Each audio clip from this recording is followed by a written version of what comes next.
Good morning, everybody, and welcome to this webinar. This is Ray Levitt speaking. We're going to talk about the strategic execution framework, which is the execution framework that underlies our view about how to execute strategy reliably across portfolios of projects and programs within business units and companies. I will do an overview, a quick overview of this framework, which is the basis for our course. And then John will discuss some applications, one in particular related to a very large organization that's done a full application of the strategic execution framework to make a major change in a multinational organization. And then we'll tell you about how you could learn more about these things. So we'll continue now. Before we do, we'd like to know a little more about the audience. So if you could please just quickly tell us whether or not you have participated in the SAPM program before, or some of you might even have your certification already. Could you please just answer the poll at the right-hand side? We'll show you the results. Okay, so you should be seeing the results on the right-hand side. So most of you have not started the program, which is good, because otherwise this would be a review of material that you've heard before. We have one other polling question for you. That is to just understand which industries you are working in. If you would click the one that is the closest to the industry that you work in, it'll give us a little better understanding of who the audience is, and we can try to emphasize different things that might be more relevant to your industry. So if you would please take a few seconds and fill out the industry sector that comes closest to the one you work in. All right, that's very helpful to understand. So it seems many of you are from either healthcare, industrial, marketing, IT services, and information technology. Those seem to be the biggest, and quite a spread. Okay, wonderful. Thank you for doing that. All right, we will now introduce the strategic execution framework. So the idea is it's not about just being good at doing different things. It's about aligning those things so that they work well together. You could be good in some areas and good in different ways in other areas that don't work together. You'll see as we go through this framework why alignment is what distinguishes this approach to thinking about executing strategy. So we see two parts to this. In a nutshell, you have to do the right projects. This is about portfolio management. This is about deciding what you don't do, because most organizations have way more projects to do than they could ever actually do. And then the projects you do, you have to do right. So you have to do the right projects through some kind of portfolio management process. We'll talk about some of the challenges of doing that well in today's environment. And then you have to do the projects right. And we don't believe that there's one best practice way to execute projects. As you'll see, we think you need to be adaptive in the way you execute projects. And then the third most difficult thing to do in a fast-changing world is to continually review whether you're actually doing the right projects and how well you're executing the projects that you're doing. So this continual realignment between what you're doing and how it's going is what distinguishes organizations that are really superb at executing strategy. So I'll give you a little more detail on the framework just to elaborate and to emphasize this idea about alignment. We talk about ideation, the green circle you see at the top of the screen, purpose, identity, and long-range intention. An organization has to know who it is, its identity, and how it's different from other organizations. What is its purpose? Why does the organization exist? And there's more and more evidence that the most successful organizations do not start with the intention of making lots of money. They end up making lots of money because they have a purpose that gets people really excited. Sony had the purpose to entertain people. Hewlett-Packard had the purpose to package electronics in ways that were convenient for people to use. Google has the purpose of organizing the world's information to make it useful. And so these organizations have a purpose that, because people buy into that purpose and get really excited about it, lead them to become very profitable if they get everything else aligned. So the long-range intention is, okay, our purpose is to organize the world's information and make it easily accessible and usable by people. Where do we want to be in a year, in 5 years, in 10 years? And so where are we going? What will be the result of us pursuing our purpose given our identity?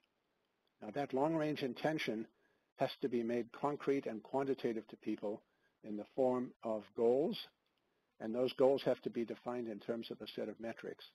So you've got to come up with metrics by which people can judge whether they're achieving the long-range intention, and the goals are the targets for quarterly or annual progress towards achieving the long-range intention. And those goals and metrics then lead you to develop a strategy. And as you'll see, a strategy on the one hand is a set of capabilities and activities that your organization wants to be able to implement, but they're really implemented through a set of projects and programs, which are the language of how to get work done. Now, some kind of strategies can be executed very effectively by companies with a certain kind of identity or culture. And so if you are HP Invent and you keep on producing innovative products, then your strategy is aligned with your identity, which is also reflected in your culture. And if you're trying to innovate and do strategic projects, you need an organization structure that aligns technical experts into groups so you can develop very high levels of technical competence to be able to implement product leadership. If you're Nordstrom's, on the other hand, and your identity is to be a different kind of store that gives people superb customer service and sort of consistently exceeds their expectations, you have a different kind of a culture.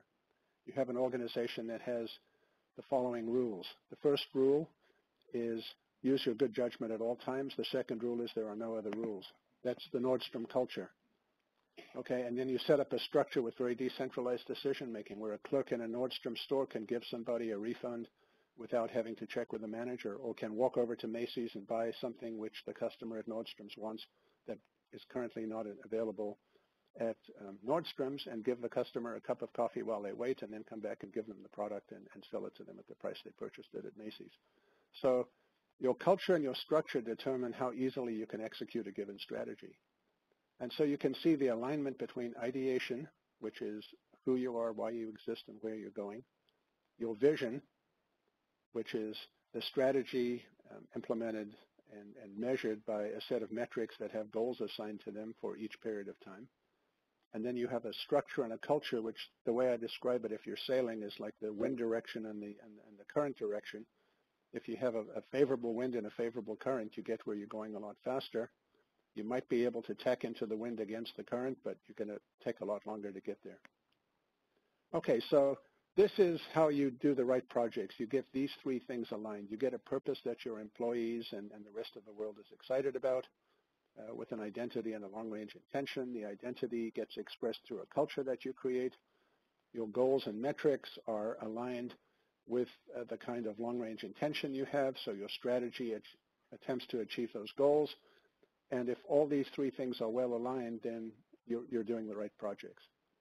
And the right projects change over time, because the world changes very fast these days. People change, markets change, technologies change, geopolitics changes.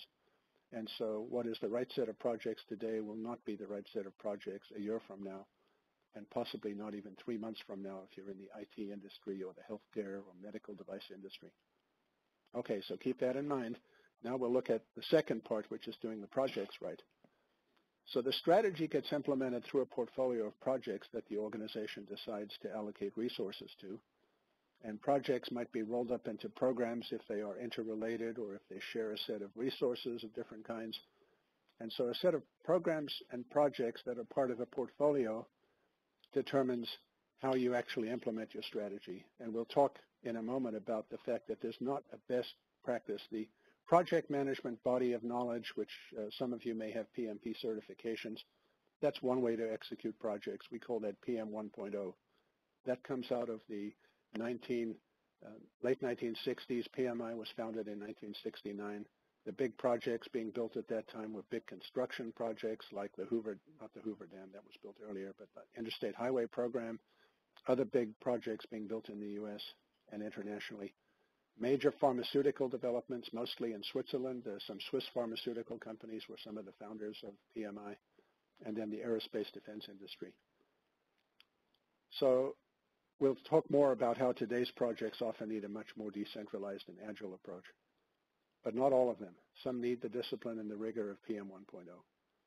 And then the transition is the critical step which many companies who execute projects well fail to do, which is the project outputs, the scope, schedule, resource project outputs have to be converted into daily operations to make a difference to the company's business. Now, if your business is just delivering one-off projects, like you're a Fluor or a Bechtel construction company, then the projects are your business, and they've got to be converted into your customers' operations. But even there, the most sophisticated builders actually take a role in helping their customers start up the refineries and power plants, produce custom operations manuals that pull together all the information from the different vendors and so on. And it's the same thing internally. If you execute a big IT project in a bank, it's got to be turned into your operations. Your tellers and your loan officers and your investment people in the investment side of your bank have to be able to use the outputs of your project. Otherwise, there's no benefit to the organization. So we call that transition. The third part, linking doing the right projects to doing the projects right, is the thing that's very difficult for many companies today. So we talked about doing the right projects. We call that strategy making. And then we talk about this executing strategy or implementing the projects, the portfolio program project and the transition to operations. But what links these in the middle is what we call the engagement domain. And the engagement is the link between your strategy, which, as I said earlier, is evolving quite quickly these days, and the way that you are allocating resources to a portfolio of projects and programs. And you could think of it as the clutch in an automobile between the drivetrain and the engine, where the engine is the ideas of things you want to do, the making of strategy, and then the gearbox and the differential and the drivetrain to the wheels is actually getting the car moving in the direction you want it to go, and the clutch is the way you transfer the power from the engine to the wheels. In the organization, it's the allocation of resources to projects and programs. And the deallocation of resources, or the termination of projects that no longer fit the strategy. It's amazing how many companies decide not to do a project, and they find out 2 years later people are still working on that project because they don't have rigorous projects for providing what we call an Irish wake, a celebration and a burial of the project. But if you don't do some symbolic activity like that, people will often keep on working on projects forever, especially if they're not charging their time to cost accounts or to any kind of time card system.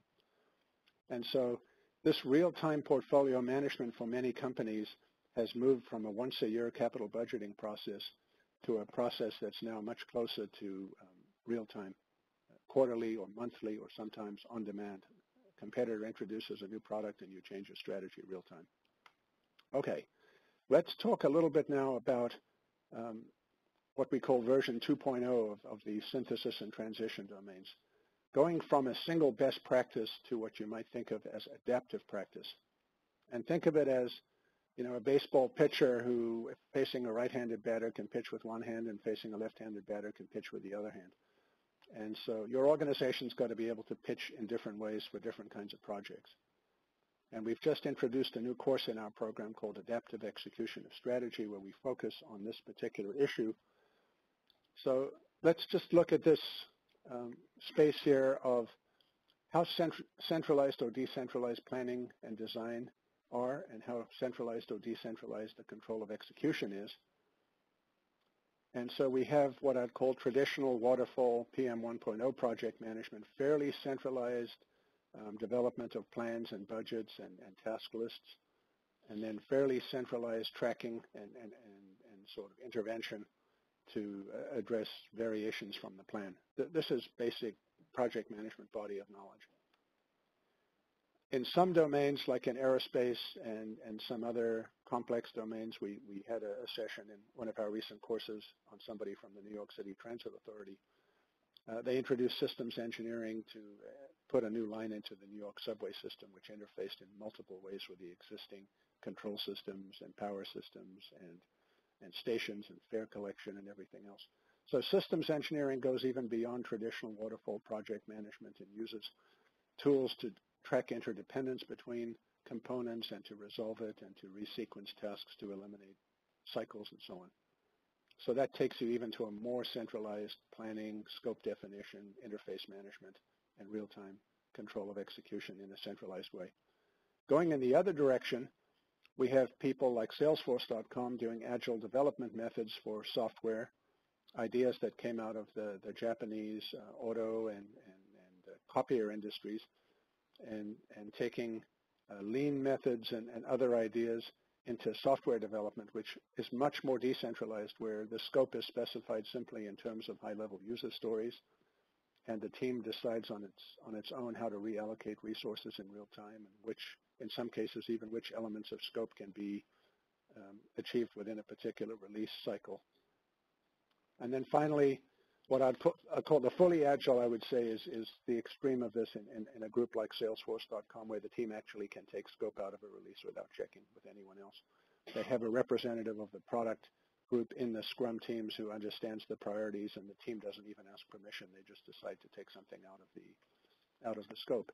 And across, so you can see there's a whole spectrum of more or less centralized planning and control and more or less centralized sort of design scope definition, and they tend to go together and create this kind of diagonal of more or less centralized approaches to managing projects. And across all of these, you can introduce a series of lean methods that tend to push you down towards the left, but not all of them. Some of them actually push you up towards the right. And so what we're trying to do is to develop a whole suite of approaches to managing different kinds of projects that allow you to use the right approach for the right project.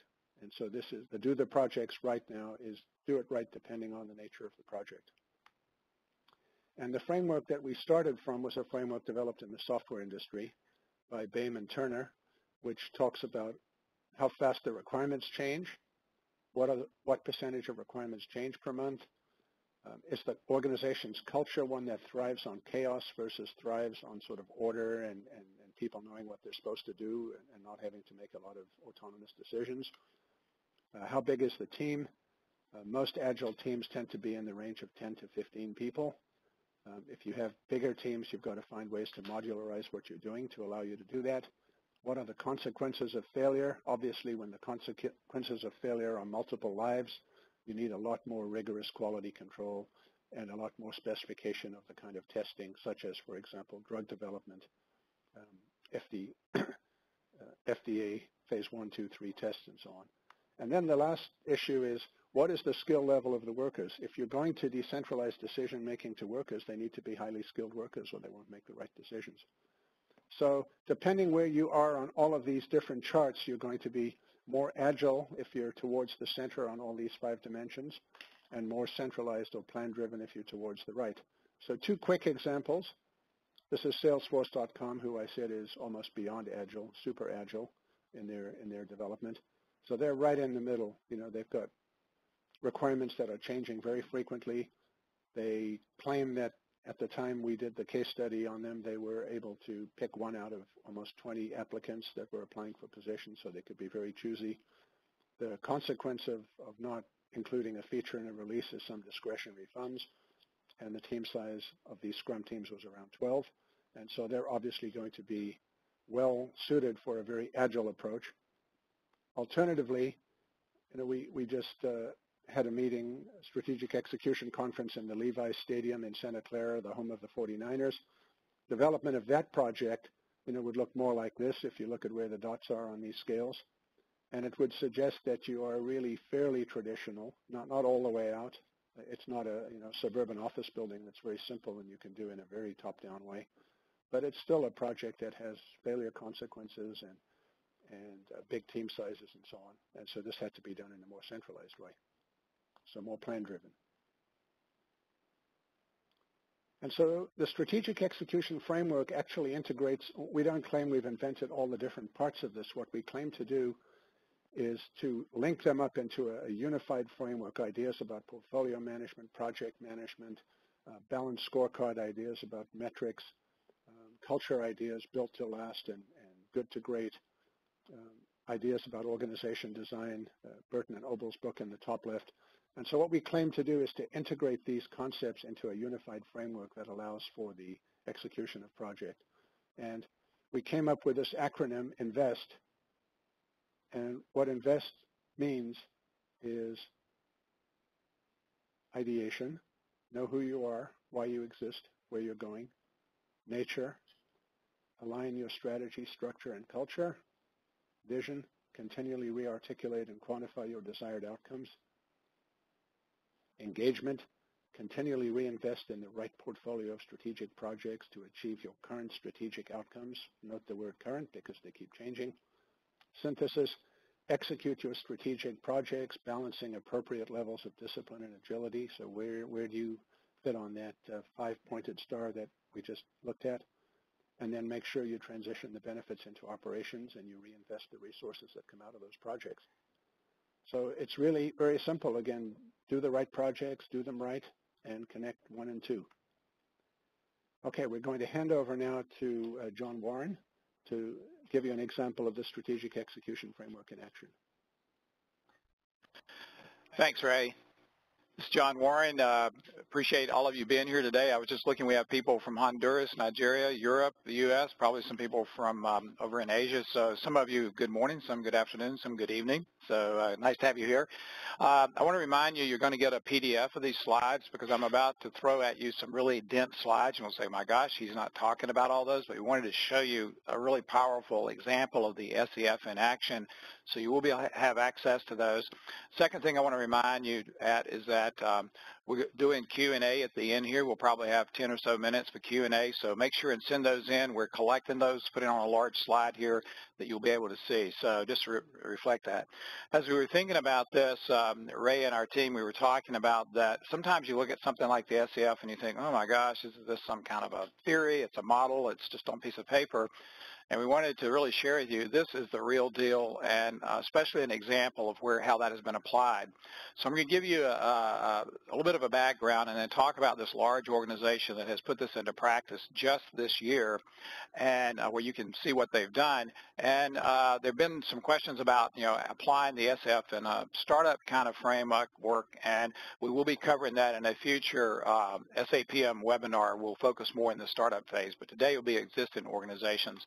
And one of the things I want you to keep in mind, as Ray was explaining the SEF to you, is that we use the term that it's fractal in nature, and what that means for us is that the SEF can be applied for an entire enterprise. It can be applied for, say, a business unit, and even we've seen it used for very large, complex programs. So it can be used across the organization. It can all be different stages of an organization's life cycle. Some of you may be in startups or very young companies, and you have very different things you have to wrestle with versus a company that's been around. Yesterday I was with Ericsson, the big telecom company out of Sweden, and they're over 100 years old. So they have a very different type of culture and ways they think about things. So that's how I want you to think about that. Now, what we've done here, and you'll be able to have the PDF of that. Let me get the little button here to go to the next slide. There we go. Is for each of the elements of the SEF that Ray reviewed with you is some of the kind of questions that people ask when they actually say, okay, how am I going to apply this? How am I going to put it into practice? So you can see there some of the things with ideation that are important. And one of the things we found is that I can't say this enough, this is so important to understand why you are in business. It's like why is much more important than how or what. But those of us that are technical like the why and the what more. So stay focused on that. The nature, what we call domain of culture, structure, and strategy is really powerful. Ray and I were just talking. He was in some meetings yesterday, and the company was saying it's all about culture. This is a large engineering organization. And consequently, we talk a lot about culture, and I find that people that are applying the SEF, it's really important that they understand the power of culture and how that works. Vision, where we're going, how we're going to pull that off, using metrics to that is almost a bugaboo for organizations that we intersect with.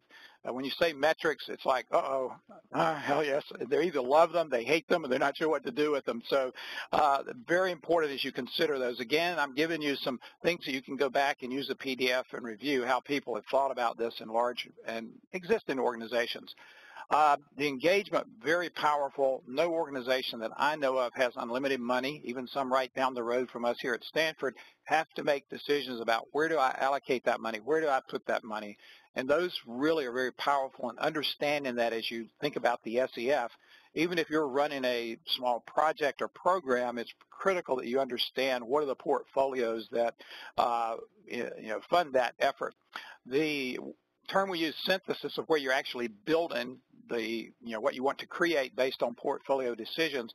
Obviously, we want to be doing these well, but I think one of the things that we really stress through the SCF is that an organization executes its strategy through what we call this project-based work.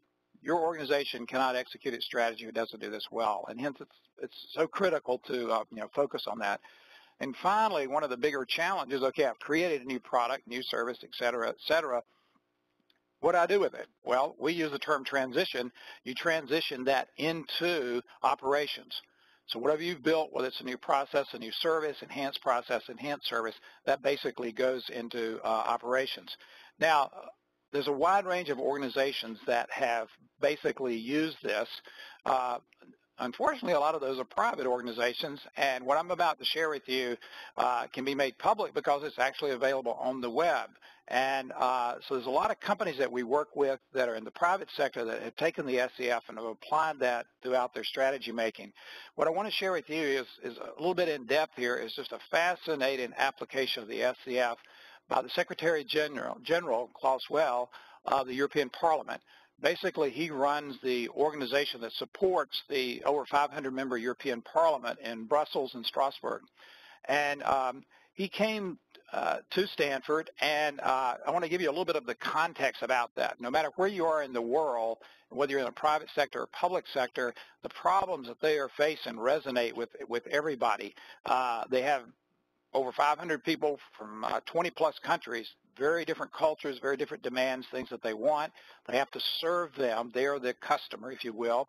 There's a new business model in Europe. The financial crisis has really had to step back. Any of you read the news, this is right in everybody's face in Europe right now. And the role of Parliament in the overall European Union is being revisited, very, very critical.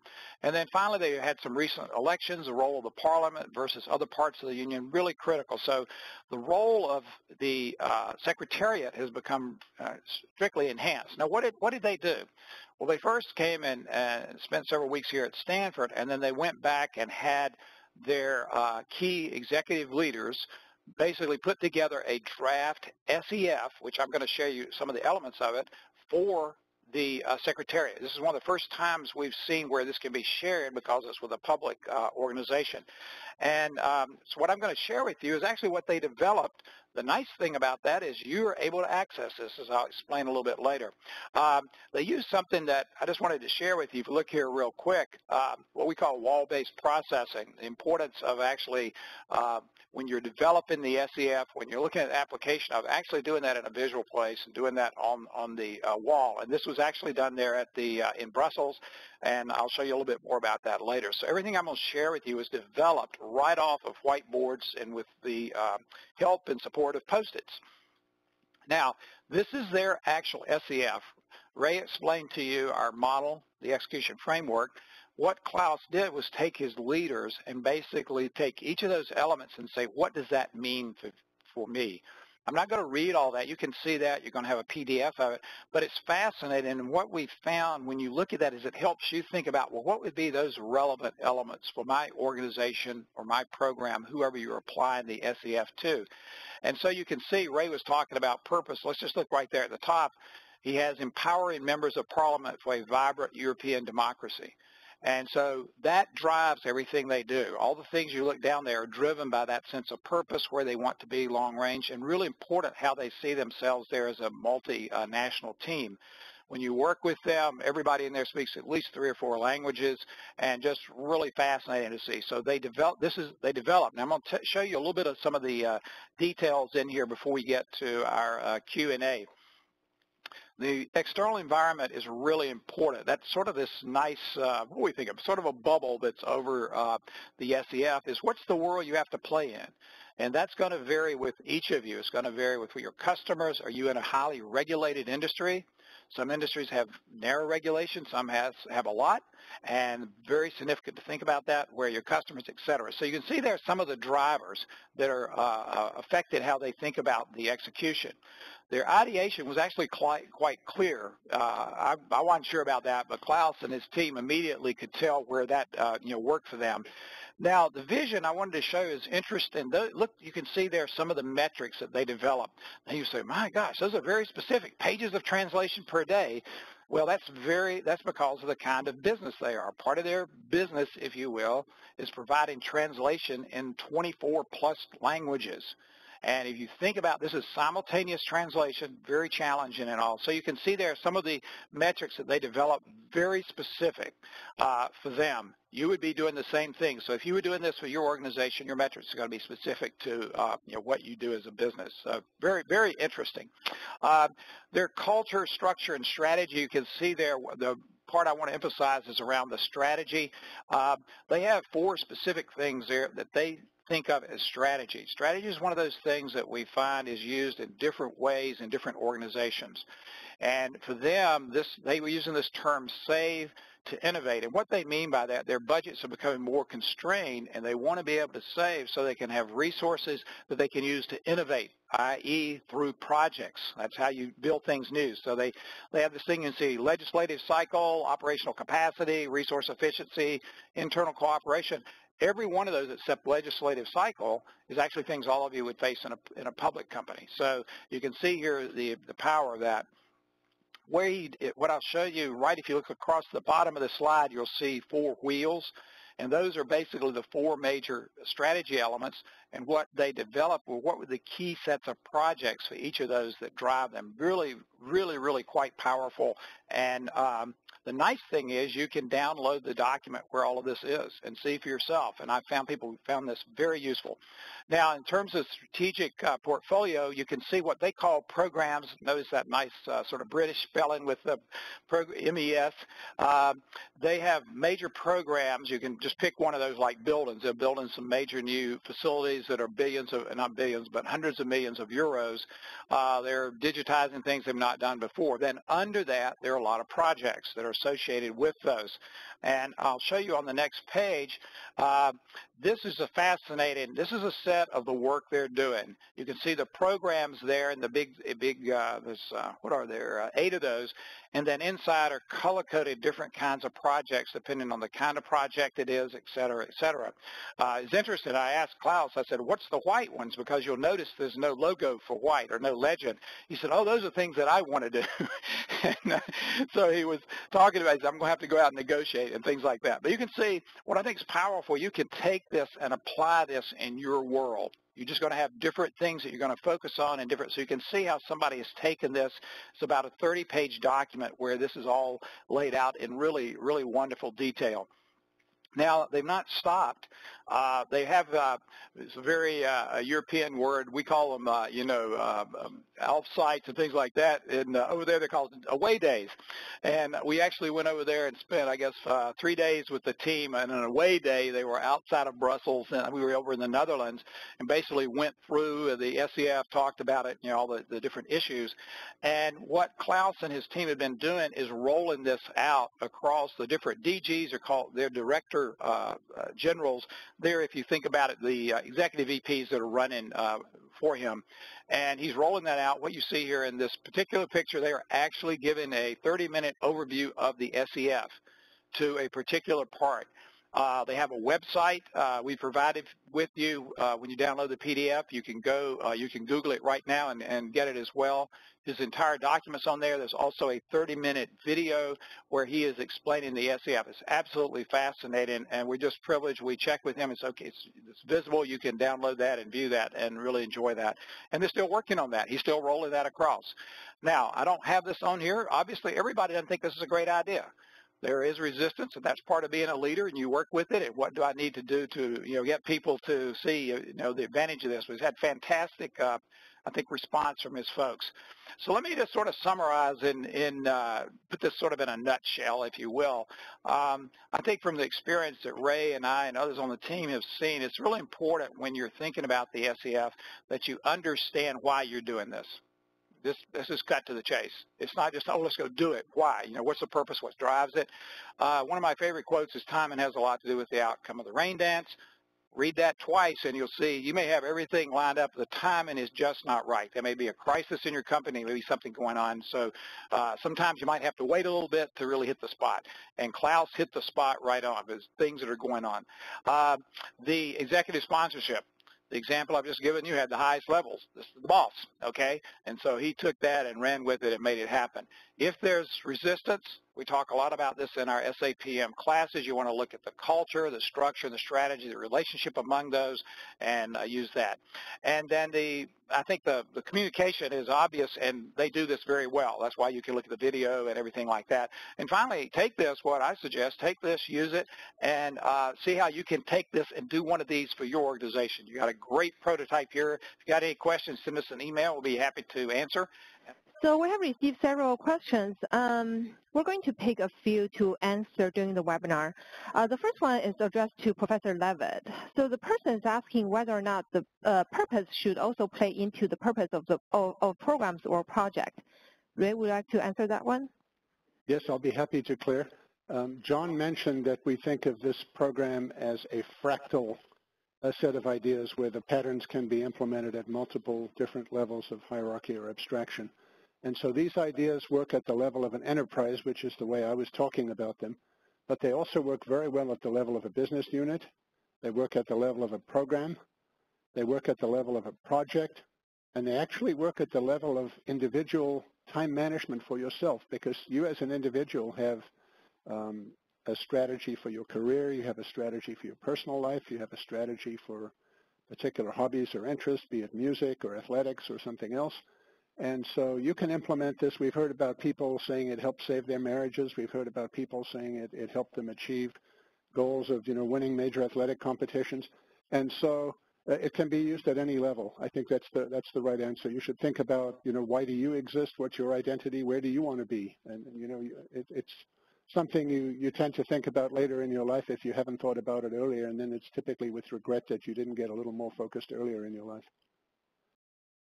All right, thanks, Ray. I think the next question is also related. So another person asked, how often should one reassess the portfolio to ensure that the right programs are being worked on? And he also mentioned, he's asking because the frequency and realignment could have an impact on durable Scrum teams. Ray, would you like to take on this one? The answer I've given to this, there's some companies that still do annual capital budgeting, they call it, or portfolio management. And John talked about allocating money. There are companies like Apple and Google that have so much cash they're giving it back to shareholders because they can't think what to do with it. The scarce resource for some of them is not the money, it's the skilled people. But then you have to allocate skilled people in the same way. They can't work on more things than 24 hours a day, even if they sleep under their desks. And so I think that the question of how frequently you reassess your portfolio is a function of how fast the world around you is changing. As John said, both strategy and the implementation of strategy are part of a bigger environment.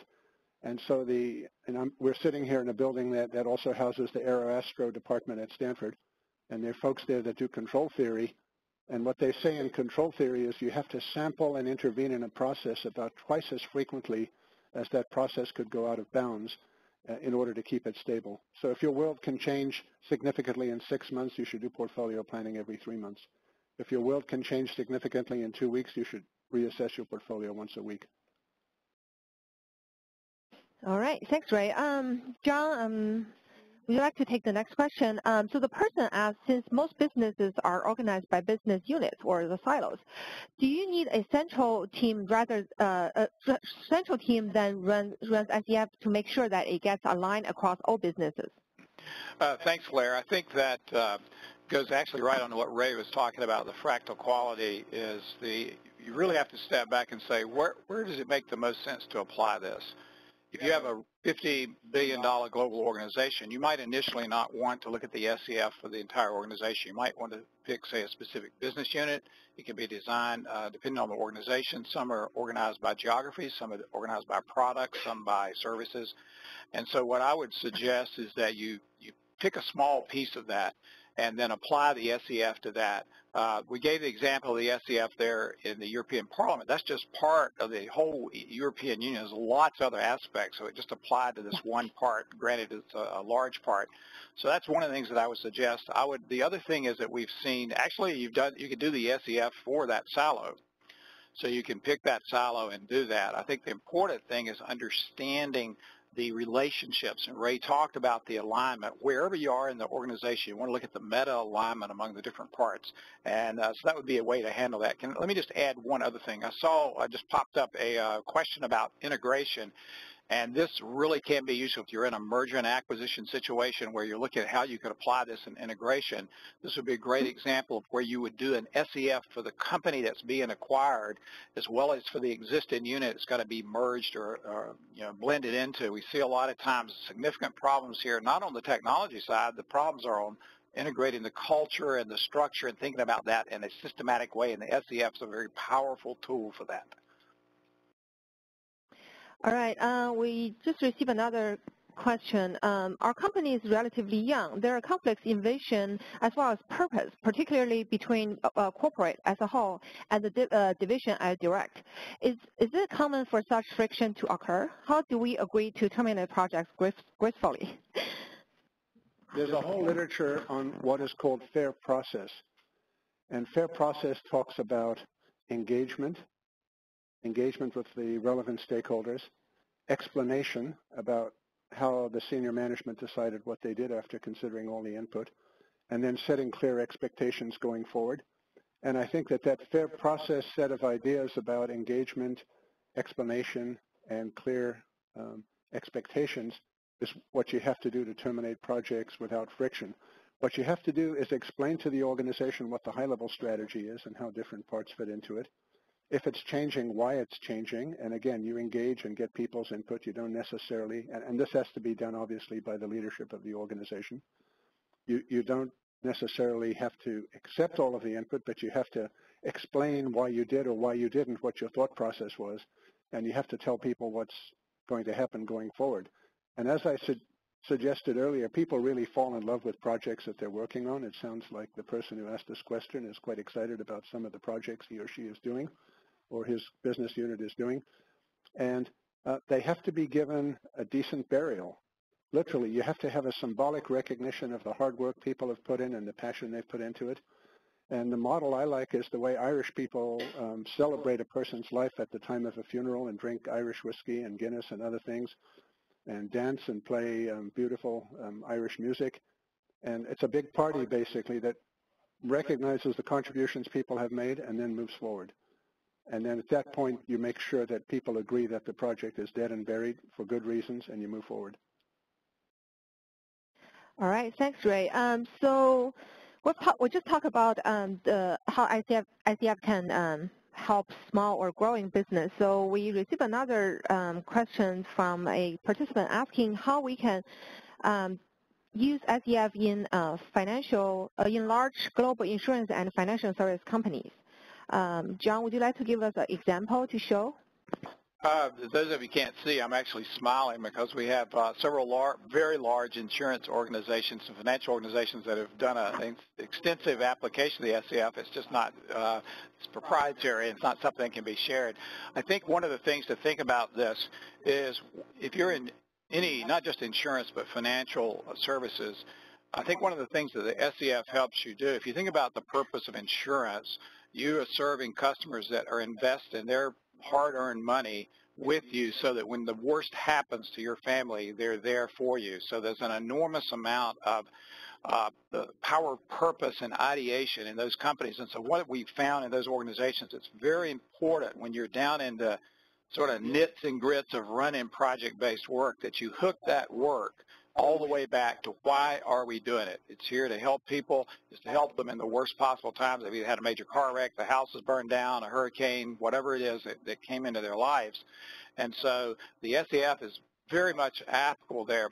We've seen it applied in two different ways. One was in a process, so they took the SEF and looked at it across a process that went across this very large organization. The other was actually taking the SEF, and looking at the entire company. And so this was an example where it was applied in a very large organization, both vertically as well as horizontally. So it works in both of those settings. Thanks, John. I think the next question is back to you again. So you give us an example of the European Parliament, and one participant asked that you mentioned the resistance faced by the European Parliament leader who is using SEF. Would you comment on some of the typical reasons expressed by those who resist the framework? For example, is the level of effort and concentration of resources a common issue? I think something like this, there's always resistance to anything that appears as new.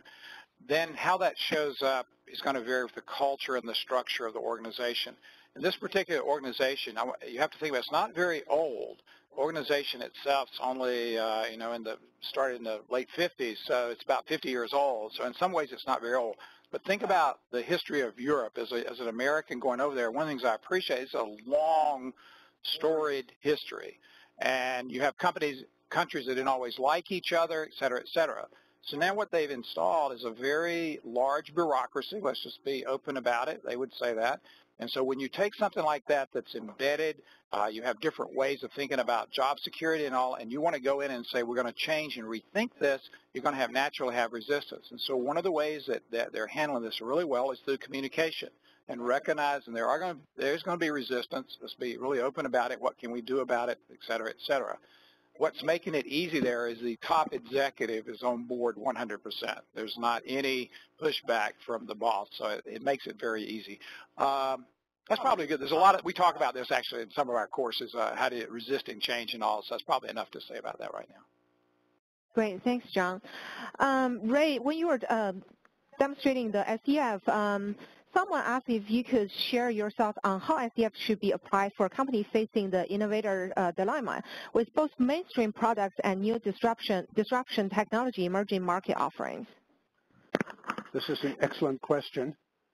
Many of you will be familiar with Clay Christensen's idea about the innovator's dilemma, where you've got the opportunity for a product that initially has lower capability to appeal to a different market. And if you don't disrupt yourself using that opportunity, somebody else will. He uses examples of the disk drive industry and the steel industry. And so what I would say is that the new product typically requires a different structure and culture than the existing mainstream product. It requires a different level of profitability. And so what you have to do is you have to disentangle it from the existing organization and create a separate equivalent of a startup. Apple did it to create the Macintosh. Northrop did it to create the stealth bomber. They called it Skunk Works. They call it Tiger Teams, whatever you call it. You take a group outside the mainstream organization and you give them the job of deliberately disrupting the mainstream product. And of course, something like this has to be supported at the top because the existing business units will fight it tooth and nail. But the only way I've seen it be successful in a big company is to take it outside and either do literally a separate startup or the equivalent of a separate startup in a separate location, typically with different, much looser rules and regulations and a very different structure and culture. All right, thank you, Ray. It's 10 o'clock right now, so I want to thank all our presenters today for giving us a fascinating presentation, and we hope you find the webinar useful and practical at work. I'd like to thank you all for joining us for the webinar today, and we look forward to having you in the future. Thank you.